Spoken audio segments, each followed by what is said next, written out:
ഇന്നത്തെ വൈകുന്നേരം ഞങ്ങൾ ചെലവിട്ടത് അഴീക്കൽ ബീച്ചിലാണ്. ഏകദേശം 5:45 6 മണി ആയപ്പോഴത്തേക്കും ഞങ്ങൾ ബീച്ചിലെത്തി.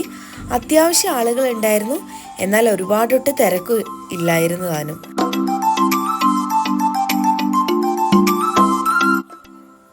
കുറച്ചു നേരം തിരയിലൊക്കെ കളിച്ചു. കുട്ടികളും വലിയവരും എല്ലാവരും നന്നായിട്ട് എൻജോയ് ചെയ്തു. തിര വരുന്നത് നോക്കി നിന്നു, കുറച്ച് വീഡിയോസ് എടുത്തു, ഫോട്ടോസ് എടുത്തു. അങ്ങനെ അതെല്ലാം കഴിഞ്ഞ് ഇനി അടുത്തത് കുട്ടികൾക്ക് എല്ലാവർക്കും ഒട്ടകപ്പുറത്ത് കയറണം എന്നായി.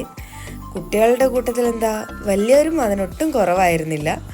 അങ്ങനെ ഞങ്ങളത് എല്ലാവരും ഓരോ ട്രിപ്പായി ഒട്ടകപ്പുറത്തൊക്കെ കയറി സവാരിയൊക്കെ നടത്തി. പുതിയൊരു എക്സ്പീരിയൻസ് തന്നെയായിരുന്നു നമുക്ക്.